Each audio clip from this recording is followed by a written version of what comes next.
Kweli ce matin. Nadji Mamada, bonjour. Bonjour madame, bonjour à toute la population de Mayotte. Merci d'être avec nous ce matin. Alors, je dis porte-parole du MDM. On verra de quel MDM il s'agit. Mais d'abord, je vais vous faire réagir sur l'actualité qui secoue notre département ces derniers jours. Quand on est juriste, en plus comme vous, on se dit quoi? L'actualité est suffisamment grave sur ce territoire pour qu'on s'y attarde chaque jour. On est effectivement en sécurité nulle part, que ce soit dans nos maisons, que ce soit dans les voitures, que ce soit sur les plages, sur les routes, nulle part, et maintenant dans nos écoles. Donc effectivement, on a un grave problème et cette violence inouïe qui terrifie le territoire se doit d'être pris à bras-le-corps. Et comment on prend ça à bras-le-corps? Il y a plusieurs mesures à prendre sur ce territoire pour endiguer cette violence. Déjà, les causes, si je peux dire, il y a une extrême pauvreté. Il faudrait quand même que l'État s'intéresse aux 84% de la population qui vivent sous le seuil de pauvreté. Mais il y a cette immigration folle qui fait que Mayotte est devenue le refuge d'un certain nombre de délinquants qui viennent de la région, de l'Afrique, du continent, ainsi de suite. Et on ne sait pas comment résoudre le problème. Si on s'attarde à l'actualité précise aujourd'hui, c'est-à-dire au milieu scolaire, on constate qu'il y a un certain nombre d'intrusions dans les établissements. Pourquoi? Parce que des élèves ou des non-élèves de l'établissement pénètrent dans les établissements. Donc, il faudrait renforcer le personnel, c'est-à-dire avoir plus de surveillants, tout simplement. Je constate, en regardant les reportages de Mayotte la première et en lisant un peu, qu'à Mayotte, on a un surveillant pour 200 élèves, alors qu'en métropole, on a un surveillant pour 60 à 80 élèves. Donc, il faudrait rajouter le nombre de personnels surveillants. Il faudrait peut-être rajouter de la sécurité, des agents de sécurité. Paraît que ça fait partie des réflexions en cours, Nadji Mamada. Vous avez entendu, je suis sûr que vous avez suivi le journal de Yasmine Jaffar hier soir, le préfet qui nous parle de cette loi, cette loi Mayotte. Vous en pensez quoi? Passez-moi l'expression pendant ce ramadan, mais c'est du foutage de gueule. C'est du foutage de gueule parce que je rappelle que sous François Hollande, on a eu Mayotte 2025 avec un certain nombre d'élus, les grands élus, tous les grands élus de Mayotte, les députés parlementaires, président de l'association des maires, président du conseil départemental, qui ont fait un certain nombre d'ateliers et ils ont il en est sorti un document stratégique de 25 pages ou 30 pages qui dit exactement ce que veulent les Mahorais en termes de développement, en termes d'environnement, en termes de droits, d'égalité, ainsi de suite. François Hollande a été évincé, arrive monsieur Macron, le président Macron, et qu'est-ce qu'il fait immédiatement? Promesse de campagne, il fait les assises des Outre-mer. Et ça, il en est sorti ce qu'on appelle un livre bleu, dans lequel les doléances, encore une fois, des Mahorais sont indiquées. Donc, le travail de la programme est déjà dans ces deux documents. Donc pour vous aujourd'hui, c'est quoi? C'est juste pour faire passer le temps, c'est quoi? Absolument, c'est-à-dire que c'est de la poudre aux yeux, la loi programme. Aujourd'hui, on connaît exactement... Moi, je peux vous l'écrire en 2 secondes, votre loi programme. Application immédiate de toutes les lois de la République à Mayotte. C'est ce qu'on veut, c'est l'égalité républicaine. C'est ce qu'on veut. On ne veut pas nous dire encore sur 30 ans, vous allez avoir petit à petit les mêmes droits. La France a eu suffisamment de temps pour préparer Mayotte. Depuis les années 70, où Mayotte a fait le choix de rester avec la France au moment de l'indépendance des Comores, il y avait tout ce temps-là pour organiser les choses. Ou depuis 2000, ou depuis 2001, ou depuis 2011, et ainsi de suite. Mais on ne dit pas tous les 10 ans, il faut refaire une loi programme. Parlons à présent de votre statut de porte-parole du MDM. Alors, vous êtes à la place de Hassani Abdallah. En début de semaine, il était là. Hassani Abdallah, que l'on dit du MDM progressiste. Alors, vous êtes quel MDM? Arrêtez de me semer la confusion dans l'esprit des électeurs. Le MDM il a dit est seul qu'il est MDM. Alors, il peut être MDM, c'est pas interdit. Mais se revendiquer MDM progressiste, c'est-à-dire des putschistes qui n'arrivent pas à accepter le résultat des urnes, c'est-à-dire l'Assemblée générale, le congrès des adhérents du MDM qui ont mis à la tête de ce parti Monsieur Hamada Bin Ali, ça, je trouve que c'est pas progressif, justement, on régresse. Il est temps, et à chaque fois que je suis sur un plateau, j'appelle au rassemblement du parti. Il est temps vraiment qu'on arrête ces guéguerres et qu'on arrive à s'entendre. Mais vous n'arrêterez pas cette guéguerre si déjà vous les qualifiez de putschistes. À partir du moment où il y a une assemblée générale qui a mis un bureau en place, à partir du moment où il y a une décision de justice qui dit que le bureau légitime du MDM, c'est telle personne, on ne peut pas venir sur les plateaux revendiquer la légitimité. Sauf que derrière eux, derrière Hassani Abdallah et d'autres, il y a des électeurs. On s'approche à des élections départementales. Comment vous abordez cette élection avec autant de dissension? C'est ce que j'ai dit, c'est-à-dire que, encore une fois, si on part division, on va être tous perdants. Nous appelons à la réconciliation. Encore une fois, je le dis à chaque fois que je passe sur un plateau, le rassemblement de tout le parti. Je rappelle que nous sommes toujours ouverts et effectivement, nous avons un certain nombre de difficultés, notamment par exemple à Mamoudzou, où on a un président de la cellule cantonale qui est décrié par d'autres. Le bureau, ne voulant pas rentrer dedans, indique à tout le monde, il suffit de se réunir pour dire c'est qui votre nouveau président. Moi, je fais partie du bureau. Donc, M. Saïd Amouhamadi, qu'on appelle Bamgou, vous avez vu dans la presse qu'un certain nombre de personnes veulent le faire chuter. On a fait un travail depuis pratiquement 2 ans où on essaie de réglementer les choses. On a des statuts qui sont clairs. Dorénavant, il faut être élu pour se revendiquer président.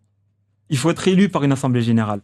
Aujourd'hui, tant que cette assemblée générale des adhérents de Mamoudzou ne s'est pas réunie pour mettre en place un nouveau président de cellule communale, la personne que j'ai citée reste toujours le président. Donc je disais tout à l'heure qu'on s'approchait de ces élections. Vous dites on ne peut pas se revendiquer du MDM. Vous avez donné sur les réseaux sociaux et autres la liste des personnes, des candidats investis par votre branche du MDM, je vais dire ça comme ça, sur 9 cantons si je ne me trompe pas. Issa Abdou, MDM, il ne figure pas dans votre liste, sauf que lui se revendique MDM et sur ses affiches, on voit, c'est marqué MDM et on a la couleur orange du MDM également. Effectivement, nous avons donné la liste de nos candidats. Je ne pense pas qu'on ait le temps de tout reprendre. Non, on n'a pas le temps de tout. Juste rappeler, parce que la dernière fois, je suis passé dans les médias, j'ai oublié un, et malheureusement, c'est une erreur de ma part. Dans le canton de Ouangani, M. Amin Jamel Noujoumoudine est bien notre candidat. MDM investi par le MDN. Oui, parce que là-bas, il y a 2 listes MDM, effectivement. Non, il n'y a pas 2 listes MDM. On a un candidat qui se dit MDM qui a eu une investiture DLR, Atmana Harouna. Ah non, il n'y a pas que Atmani Harouna, il y a également Rastami et Nemati Rasta. Rastami, alors si je peux dire sur Rastami justement, Hassan Abdallah, effectivement, quand il est venu sur votre plateau, il a indiqué un certain nombre de candidats qui seraient investis par lui. Je me demande déjà à quel titre. Mais deuxième chose, je rappelle que, et je vous sortais le document là, vous pouvez aller vérifier, là, sur le champ, sur le site internet du Sénat, que les personnes qu'il a investies à Sanabala, ce sont ses collaborateurs, c'est-à-dire ses attachés parlementaires. Que ce soit Rastami, que ce soit Eliassir. C'est-à-dire on récompense les collaborateurs pour leur travail. Mais quel travail a été fait par ces personnes-là depuis 3 ans? Ils sont le collaborateur direct de M. Hassan Abdallah en tant que sénateur. Quand on a un bilan, pour ne pas dire nul, mais dire inexistant, on ne peut pas raisonnablement se présenter de nouveau devant les électeurs, dire que je veux un mandat alors que je suis le collaborateur d'un sénateur et on ne peut pas palper leur travail. Donc, pour revenir sur votre question sur Issa Abdou, effectivement, se dit du MDM, mais à chaque fois, je vous demande, quand il viendra sur vos plateaux, de lui demander de présenter sa carte en tant que MDM et de présenter ses fiches d'adhésion au sein du MDM.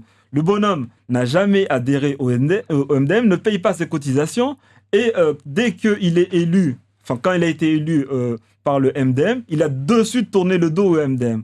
Aujourd'hui, c'est lui qui joue la partition de la dissolution du parti, de casser tout le parti. Donc effectivement, nous avons des difficultés avec ce candidat. Mais encore une fois, si il veut rentrer dans les rangs, il n'y a pas de difficulté. Comment ça va se passer au 2e tour de cette élection départementale quand on voit autant de dissidence, de virulence aussi dans vos propos, autant aussi d'alliance quand vous parlez du canton de Ouangani tout à l'heure, Atmani Harouna s'est associé avec les LR de Chikoni. Comment ça va se passer? Parce qu'on sait qu'il y a des tractations, des alliances. Comment vous allez faire? Nous y travaillons, soyez assurés. Samedi, vous recevez l'ensemble des candidats de Mayotte. Nous avons prévu, nous appelons encore une fois tous nos candidats, nos 9 binômes, à venir assister à la réunion qui est organisée à l'Académie à 13h. Tous nos candidats du MDM, effectivement, nous allons donner nos consignes et notre stratégie que je ne vais pas dévoiler sur vos plateaux. Je pose la question parce que quand on a, je le répète, même si vous n'êtes pas d'accord avec ce que je vais dire, mais 2 listes MDM en Mtsamboro, 2 à Wangani, 2 à Tsingoni, je crois qu'il y en a 2 à Kanikeli, 2 à Mamoudzou 2 également. C'est une dispersion des voix. Alors quand on va arriver au deuxième tour, comment vous allez approcher ces personnes qui vont voter pour ces gens qui se déclarent MDM? Comment vous allez les approcher?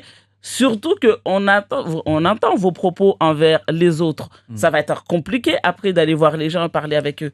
Encore une fois, nous, on a fait un travail de tentative de réconciliation depuis des mois et des mois et des années.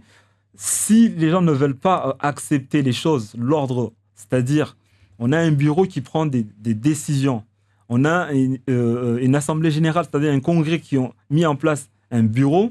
Les choses se jouent dans les urnes, c'est-à-dire que le bureau actuel, son mandat se finit au mois de mai 2022. Il suffit de revenir au mois de mai 2022 et se faire élire. Mais quand on n'est pas content avec le bureau, on ne peut pas dire j'ai pas eu l'investiture ou je suis pas content de Nadim Amada ou de Binali ou de telle ou telle personne. Donc je me présente en tant que MDM sans étiquette. Effectivement, on a nos électeurs qui sont perdus. Mais encore une fois, on essaie de mettre de l'ordre dans tout ça.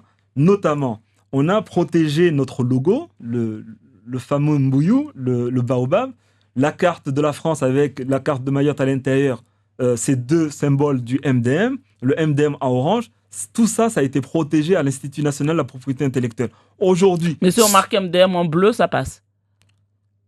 On verra ce que dira le juge. Est-ce que ça veut dire que vous allez mais en tout état de cause, amener Issa Abdou devant le juge parce qu'il a marqué MDM en bleu sur son affiche? En tout état de cause, aujourd'hui, seul le bureau autorise les gens à utiliser les logos du MDM. Tous ceux qui l'utilisent, ils l'utilisent abusivement. Est-ce que vous envisagez de porter l'affaire devant la justice? On verra bien. Est-ce qu'il y a des exclusions de prévues pour des gens qui sont adhérents, qui sont à jour dans leurs cotisations, mais qui ne vous suivraient pas? Il faut en arriver à cela. Encore une fois, je peux porter la parole du méchant, mais quand on regarde nos camarades les LR, et ils n'hésitent pas. Sauf qu'il y a beaucoup de listes dissidentes justement chez les LR aussi. Ils ont viré des gens, mais ces gens-là, d'ailleurs, on sait comment ça se passe à Mayotte. On les affilie comme étant LR, quoi qu'il en soit, même s'ils n'ont pas forcément le logo LR. Mais pour les gens, de toute façon, c'est des LR et ils ont un électorat derrière. Il faut de la discipline dans les partis. Moi, je suis vraiment partisan de ça. Il faut de la discipline dans les partis. S'il faut en arriver à en enlever 1 ou 2 pour que les gens comprennent que la discipline de parti, c'est de respecter les décisions du bureau, de respecter la ligne directrice du parti et ne pas un coup être sur une liste X, un coup sur une liste Y, mais respecter le choix de son bureau et des instances du parti. C'est ça ce qu'on tend, en tout cas le bureau actuel, voudrait mettre en place. Vous n'avez pas peur qu'à un moment donné, il reste plus grand monde? Non, il restera toujours du monde. Le MDM, malgré... vous savez pourquoi il y a autant de personnes qui veulent être MDM? Parce que c'est le parti historique de Mayotte. C'est le parti qui a œuvré pour arriver jusqu'au département aujourd'hui. Nous avons un certain nombre d'électeurs et d'adhérents qui sont encore présents. Mais la partition que jouent certains fait qu'on sait qu'on se revendique du MDM pour pouvoir arriver au pouvoir, mais sans respecter effectivement tous ces anciens. Tout ce travail historique a été fait. Merci beaucoup Nadim Amada d'avoir été l'invité de Zakweli. Merci.